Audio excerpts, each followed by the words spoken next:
Leral.net, s'informer en temps réel. Site d'information exclusive numéro 1, www.leral.net. Alors, il faut bien comprendre et faire la distinction entre l'observateur et celui qui contrôle le parrainage. Celui qui a la prérogative de contrôler les parrainages, c'est le Conseil constitutionnel.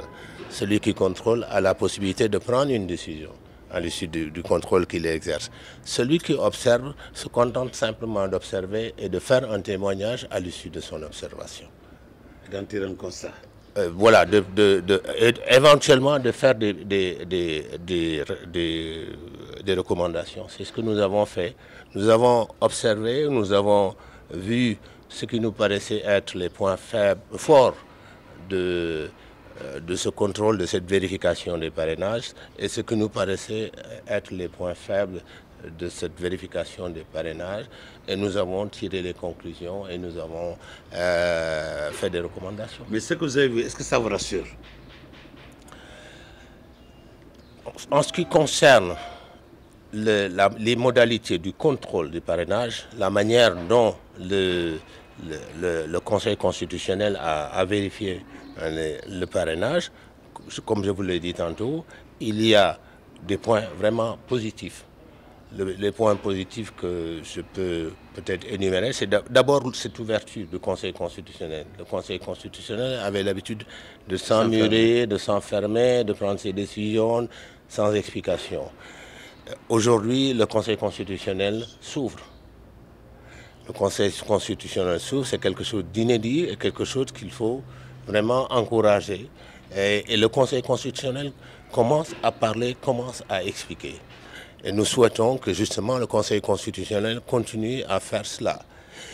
La deuxième chose vraiment positive que l'on peut souligner, que l'on a souligné dans cette observation, c'est que le Conseil constitutionnel a respecté strictement la décision qu'il a prise, la décision du 23 novembre 2018, dans laquelle il détaillait le processus de vérification, qui est une bonne décision, et le Conseil constitutionnel l'a suivi.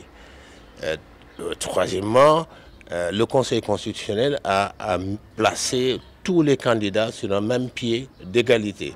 C'est ce qui explique d'ailleurs que tous les candidats aient eu des rejets, y compris celui qui exerce le pouvoir, qui était le candidat sortant, et à propos duquel on aurait pu penser qu'il n'aurait pas de rejet. Il a eu plus de 4000 rejets. Donc tout le monde s'est retrouvé avec des rejets. Alors, ces rejets donnent à réfléchir. Ces rejets donnent à réfléchir sur, si vous voulez, peut-être le paramétrage. Sur le paramétrage, mais surtout sur la loi. Parce que la loi ne permet de régulariser que les doublons. La loi ne permet pas, en tout cas ne le prescrit pas, ne permet pas de régulariser les erreurs de frappe, les erreurs matérielles, etc. Or, l'esprit du parrainage, c'était de faire en sorte que seuls les candidats les plus représentatifs soient admis à participer au processus comme candidats. Alors, dans ces conditions, pourquoi rejeter les parrainages de candidats uniquement sur la base de fautes de frappe, fautes de saisie, sur la base d'erreurs matérielles, alors que c'est des parrains avérés. C'est un peu ça la principale faille, parce que malheureusement, la loi ne permet pas au Conseil constitutionnel de régulariser ce genre d'erreurs, ce genre de défauts. Merci, professeur. Mais professeur, une loi, c'est une loi. Et l'État avait dit que s'il y a doublon, celui qui a un auteur sera poursuivi. Oui. Et juridiquement, est-ce qu'ils ont la capacité de le faire? Mais je ne pense pas, parce qu'il y a plus de 160... On s'y attendait aussi. Hein. on s'y attendait. On dit en général que c'est un principe général du droit, nul n'est censé ignorer la loi. Mais en réalité, tout le monde est censé ignorer la loi, jusqu'à preuve du contraire. Professeur ñi lay gërëm lay ñu dellu si ci olof nga wax ñu tuuti. ci mbir mi ñu teewee léegi ñu fekk ko yéen en tant que am na ñoo xam ne observateur ñu ne contrôleur donc nga leeral askan bi lan lañ ci war a jëlee. waaw dama bëgg rek ñi ci askan wi xam ne ñun bi ñu copte daanaka sax ñun ñoo ko ñaan. Parce que ñoo demoon le 25 septembre seeti conseil constitutionnel seeti président conseil constitutionnel daal ko ñaan mu taxawal commission parce que mënuñu woon nangu ñu def vérification parrainage te du am commission mu taxawal commission ba nga xam ne dina am représentant candidats yi dina am tamit ay éléments société civile pour saytu pour xool observer li nga xam ne moo ci am. Donc ñun loolu la ñu bëggoon président conseil constitutionnel bi nangul ñu ko moo tax ñu nekkoon foofu di comme observateur observer nag ak contrôle du benn kiy contrôler mooy conseil constitutionnel mooy contrôler di jël ay décision ñun dañ fa nekkoon rek pour sayt xool ni muy contrôler ndax jaar na yoon wala jaarul yoon. Pour mën a témoigner def témoignage yi nga xam ne moom la ñu def tey. est-ce que li ngeen gis dal na seen xel.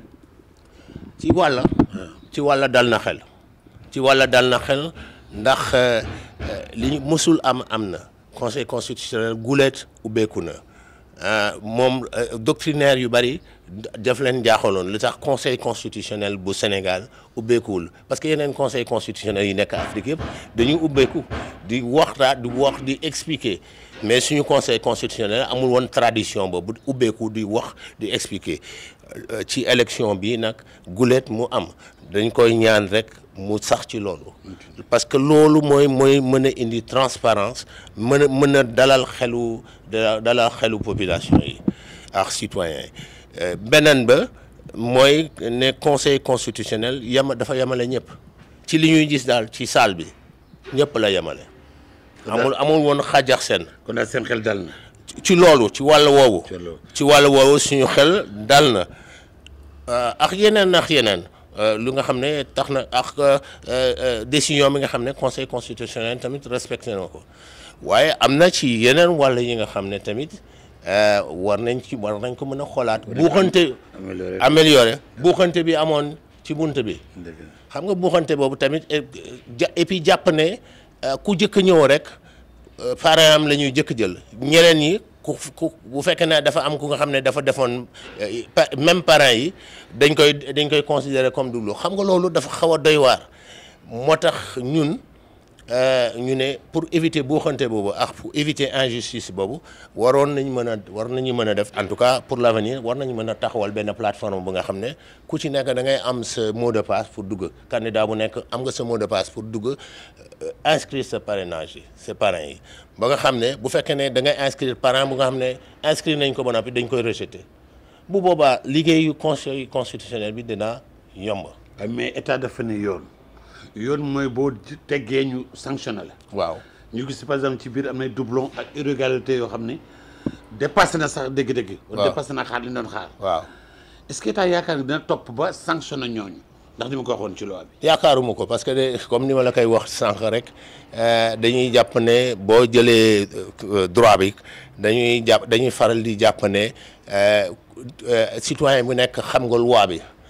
buñ ko publier rek xam nga loi bi mais pour nga xam loi bi day fekk nga dégg tubaab day fekk nga mën a lire waaye citoyen yu bari dégguñu tubaab mënuñu lire duñu déglu rajo duñu déglu télévision naka nga leen mënee sanctionner ñooñu xamuñu loi bi xamuñu sax li nekk ci loi bi.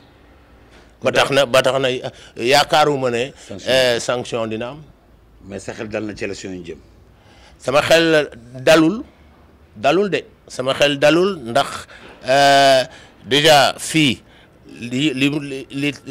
le fait que mu bañoon a am consensus déjà xam nga feeñ na ci kii bi feeñ na parce que xëccoo bi yuuxu bi bari na coow bi bari na dafa des yeneen pàcc yu nga xam ne amul consensus te bu ñu demee ci élection yi te amul consensus ci yeneen pàcc yooyu ragal naa mu indiwaat coow mu indiwaat leneen moo tax ñu war a pouvoir bi ak opposition war a toog ci taabal waxtaanee li nga xam ne amaguñu ci consensus amaguñu ci d'accord aguñu ci waxtaanee ko bala ñuy dem ci élection yi sinon bu ñu demee ci élection yi te amul consensus ci règle du jeu yi ragal naa mu indiwaat coow. xam nga dañu am tradition boo xam ne dañu nekk réew boo xam ni dañu respecté kilifa.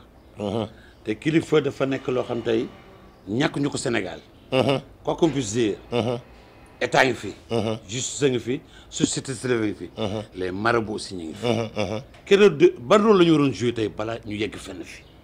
xanaa wax ku ci nekk wax marabu yi war nañu wax woote jàmm waaye woote jàmm ci kaw transparence ndax transparence mooy indi jàmm waaw njub mooy indi jàmm waaye bul woote jàmm noonu rek pour woote jàmm parce que bu woote boobu acteurs yi duñ ko dégg mais bu fekkee lépp dañ ko teg ci yoon woote jàmm dina am ñëpp war a woote jàmm ñun société civile bi tam war nañuy jox ay jéego woote jàmm moo tax ñuy dox tànku jàmm di dem ci ñii di dem ci ñële di xool naka la ñu mën a fexe ba mu am jubboo ci règle du jeu yi bala ñuy dem ci jongante. Leral.net, s'informer en temps réel, site d'information exclusive numéro 1, www.leral.net.